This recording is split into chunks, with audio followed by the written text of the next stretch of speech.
Friends, welcome to my channel. ఎలా ఉన్నారు, ఏం చేస్తున్నారు? కామెంట్ సెక్షన్ లో నాతో షేర్ చేసుకోవడం అసలు మర్చిపోద్దు.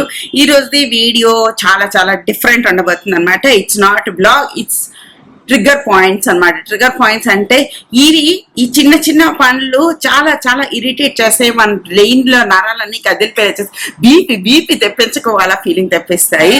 ఇవి నా 10 మోస్ట్ ట్రిగ్గర్డ్ పాయింట్స్ అనమాట. మీరు ఇందులో ఎన్ని వాటికి రిలేట్ అవుతారు అన్నది నాకు కామెంట్ సెక్షన్ లో షేర్ చేయండి. ఎక్కువ మంది అందరూ రిలేట్ అవుతారని అనుకుంటున్నాను, బట్ లెట్స్ సీ. అండ్ మీకు ట్రిగ్గర్ ఏం చేస్తుంది, మీకు ఇచ్చేస్తే బాగా అన్న ఇది ఫీలింగ్, కోపం వల్ల ఫీలింగ్ దేని మీద వస్తుంది అన్నది నాకు కింద షేర్ చేయండి. అండ్ ఎక్కువ మందికి తెలుస్తుంది అనమాట. నేను రాసుకున్నాను, లిటరల్లీ రాసాను తెలుసా. లైక్ అంటే నిన్న మార్నింగ్ నాకు ఈ ఐడియా వచ్చింది.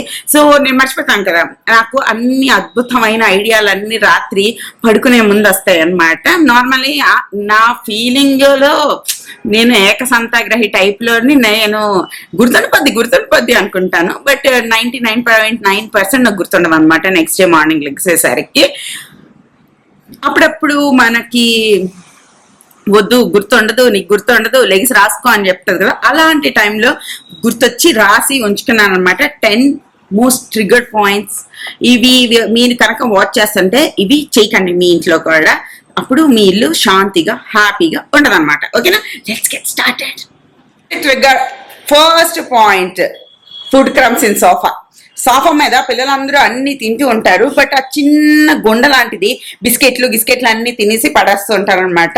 మనకి చూసినప్పుడు క్లీన్ గానే వాళ్ళు ఇలా చేసి దులిపేస్తారు, క్లీన్ గానే అనిపిస్తుంది. బట్ రోజంతా పని చేసి అన్ని చేసి వచ్చి ఇలా కూర్చోగా నా గరువుగా ఒకటి మన కాలికి తగిలితే అప్పుడు వస్తుంది ఇరిటేషను, వేరే లెవెల్ వస్తుంది అనమాట. అప్పుడు ఫస్ట్ మనం వెళ్ళాలి, టవల్ తేవాలి, సోఫా దులపాలి, క్లీన్ చేయాలి, అప్పుడు కూర్చోవాలి. ఆబ్వియస్గా బీపీ వస్తుంది అనమాట. సో ఒకవేళ మీరు కనుక పడే సామాన్లు ఉండే తింటే జస్ట్ అని కొద్దిగా డస్టింగ్ చేయండి, అప్పుడు బాగుంటుంది అనమాట. ఓకేనా. ఓ మై గాడ్, చిన్న పిల్లలు ఉంటే మాత్రం సోఫాలు ఎప్పుడు క్లీన్గా ఉండే, ఎప్పుడు వాటి మీద ఫుడ్ పార్టికల్స్ అన్నవి ఉంటూనే ఉంటాయి. సో రోజుకి కనీసం ఒక 5-6 సార్లైనా నేను ఈ సోఫాను దులుపుతాను. స్టిల్ నేను కూర్చున్న ప్రతిసారి నా కాలుకి ఏదో ఒకటి గుచ్చుకుంటుంది. Yeah, it's common. మీలో ఎవరికైనా ఇది ఇరిటేషన్ వస్తుందో లేదో చెప్పండి. ఓకేనా. అండ్ మీ ఇంట్లో మీ సోఫాలో మీకు ఫేవరెట్ స్పాట్ అన్నది ఉందా లేదా? ఎక్కడైనా మీరు కూర్చోగలరా?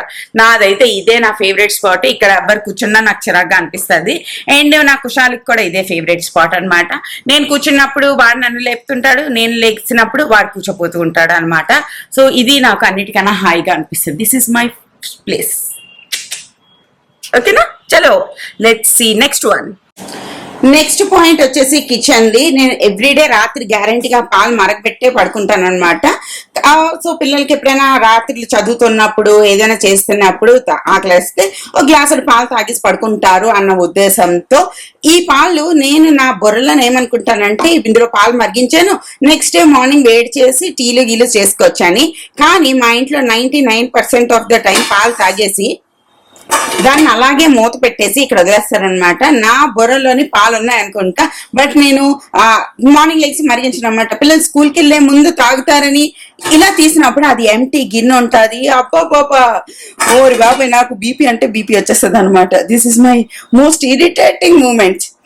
ఇలా మీరు కనుక చేస్తున్నట్టయితే పాలు కంప్లీట్ అయిపోతే just put this ginne in sync.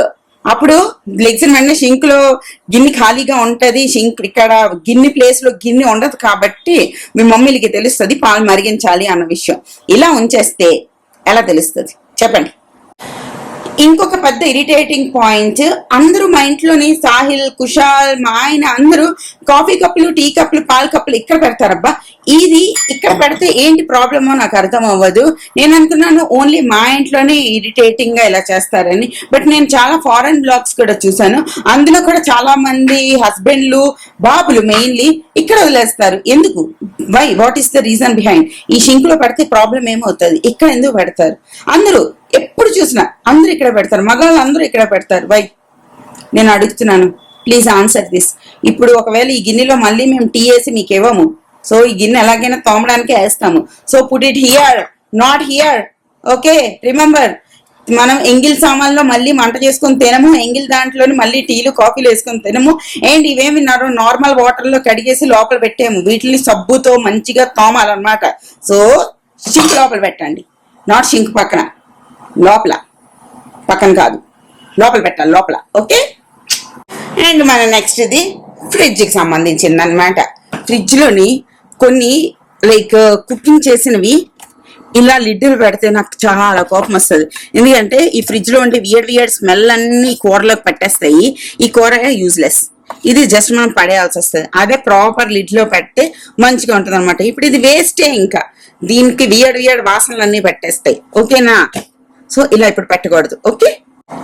And ఇంకొక ఫ్రిడ్జ్ కి సంబంధించింది, ఫ్రిడ్జ్ లో ఎక్కువ స్మెల్స్ వచ్చేవి పెట్టకూడదు. లైక్ బనానా, పనసకాయ ఇలాంటివి ఫ్రిడ్జ్ లో పెట్టకూడదు. ఆ ఫ్రిడ్జ్ లో కనుక అవి పెట్టామంటే మిగిలిన ఉన్న సామాన్లన్నిటికీ ఆ స్మెల్ పట్టేసి ఫ్రిడ్జ్ మొత్తం తీసుకెళ్లి షింక్ లో పడేయాల్సి వస్తుంది.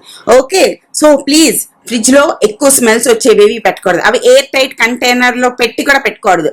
ఎయిర్ టైట్ కంటైనర్ లోంచి కూడా ఆ స్మెల్ అన్నవి ఇలా బయటకు వచ్చేస్తాయి అనమాట. సో అవేవి పెట్టకండి. ఓకే. మెయిన్లీ బనానా, పనసకాయ, పైనాపిల్, ఇంకా బీభత్సంగా స్మెల్ వచ్చేవేవి కూడా పెట్టకూడదు. Okay.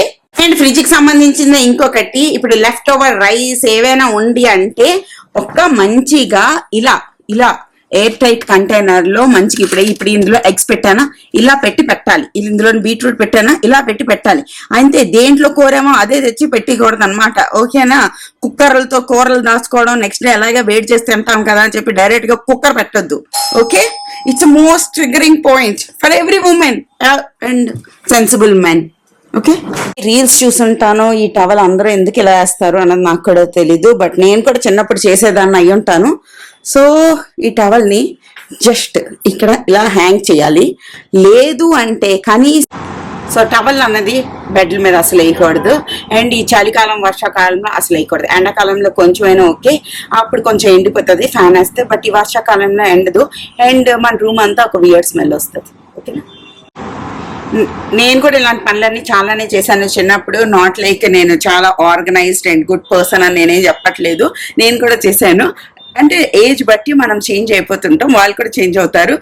Just little things care తీసుకుంటే బెటర్ అవుతుంది మన లైఫే. అండ్ మరో బీభత్సమైన ఇరిటేటింగ్ థింగ్ ఏంటో చెప్పానా, పిల్లలు పిలుస్తారు, దాని తర్వాత ఏం చెప్పరు. లైక్ మమ్మీ ఏంటి, మమ్మీ తర్వాత ఏంటి, మమ్మీ ఆకలేస్తుందా, మమ్మీ తిని కావాలా, మమ్మీ పాలు కావాలా, మమ్మీ బాన్విటా కావాలా, లేదా పడ్డావా, పళ్ళు రాలగొట్టుకున్నావా, వాట్ నెక్స్ట్, ఓన్లీ మమ్మీ అంటే ఏంటి? లైక్ వాళ్ళు టీవీ చూస్తుంటారు, మమ్మీ అంతే. కిచెన్ లో ఉన్న వాళ్ళకి ఏంటి ఏంటి ఏంటి ఏంటి ఏంటి అని అరుస్తూనే అంటాను. లైక్ నేను వర్క్ చేసుకుంటున్నా, కిచెన్ లో ఉన్నా, పని చేస్తున్నా, టీవీ చూస్తున్నా, ఏం చేస్తున్నా, ఆ తర్వాతది కూడా చెప్పండిరా బాబు మమ్మీ అని పిలిచి ఆపేస్తే నేను ఏం ఆలోచించాలి? Like what? మనం లాస్ట్కి వచ్చాము, ఆల్మోస్ట్ 8 నేను ఆల్రెడీ చెప్పాను కదా. ఇందులో మీరు ఎన్నిటికి రిలేట్ అవుతారు అన్నది నాకు కామెంట్ సెక్షన్ లో షేర్ చేయండి. నాకు ఎందుకు ఇది కొంచెం ఫన్ గా ఉంటుంది, మీ అందరు కూడా కొంచెం నవ్వుకుంటారు అని ఈ వీడియో షేర్ చేద్దాం అనుకున్నా, అందుకోసమే షేర్ చేస్తున్నా. ఇంకొక మోస్ట్ ఇరిటేటింగ్ థింగ్ పార్ట్నర్స్ చేసేది ఏంటి అంటే ordering grocery without knowing what we have and what we don't have అనమాట. మా ఆయన అయితే 100 సార్లు ఉప్పు, పంచదార, సూజీ ఆర్డర్ చేస్తూనే అంటారు అనమాట. అది ఏంటవుతుంది అంటే లైక్ 300 400 అయితే మినిమమ్ వాళ్ళు ఫ్రీ డెలివరీ అన్ని ఇస్తారు కదా, దానికోసం అని చెప్పి వచ్చినవే వస్తుంటాయి. లైక్ మిల్ మేకర్, మా ఇంట్లోనే కనీసం 3 to 4 packets of unused meal maker ఉంది. అండ్ ఉప్పు ఒక 4 ప్యాకెట్లు, పంచదార 4 ప్యాకెట్లు, ఇవన్నీ ఉంటూనే ఉంటాయి అనమాట. లైక్ మీ పార్ట్నర్ ని అడగండి గ్రోసరీస్ ఆర్డర్ చేసే ముందు, ఇంటికి ఏం కావాలి, ఇంటికి ఏం వద్దు అని చెప్పి. వాటన్నిటిని ఎక్కడ స్టోర్ చేస్తాం? ఫస్ట్ ఆఫ్ ఆల్ మన అందరి కిచెన్లు ఏమి ఇంతకు ముందు జనరేషన్ లో ఉన్నంత పెద్ద పెద్ద కిచెన్లు కాదు, బుజ్జి కిచెన్లు. సో ఎక్కువ సామాన్లు అనేవి స్టోర్ చేయలేమన్నమాట. So just ask and support your partner. ఎప్పుడైనా మన ఇంట్లో మన నలుగురు మేము ఉన్నప్పుడు, మనం పిల్లల్ని తిడుతున్నప్పుడు హస్బెండ్ కానీ వైఫ్ కానీ పిల్లలకి సపోర్ట్ చేయకూడదు అనమాట. వాళ్ళ వైఫ్ కి హస్బెండ్ కి సపోర్ట్ చేయాలి. అప్పుడే ఆ పిల్లలకి కొంచెం మర్యాద, కొంచెం భయం అన్నది ఉంటది మమ్మీ మీద కానీ డాడీ మీద కానీ. మనం కంప్లీట్లీ పిల్లల సైడ్ తీసుకున్నా అంటే వాళ్ళు కేర్లెస్ అయిపోతారు అనమాట. సో తర్వాత మెల్లిగా బాధపరచచ్చు. Support your partner, that's very very important అనమాట. హోప్ ఈ చిన్న ఫనీ వీడియో మీకు నచ్చింది అనుకుంటున్నాను. నచ్చితే మీరు ఏ పాయింట్స్ తో రిలేట్ అయ్యారన్నది నాకు కామెంట్ సెక్షన్ లో షేర్ చేయండి. And tata bye bye. నా స్కిన్ కేర్ ఫాలో అవుతున్నాను కదా మంచిగా, నాకు చాలా చేంజ్ కనిపిస్తుంది. ఓన్లీ నాకు కనిపిస్తుందా మీకు కూడా కనిపిస్తుందా అన్నది కామెంట్ సెక్షన్ లో షేర్ చేయండి. నా స్కిన్ కొంచెం మార్క్స్ అన్ని తక్కువై కొంచెం గ్లోయింగ్ గా అయింది అని నాకు అనిపిస్తుంది అనమాట. What you say? Comment down below. By.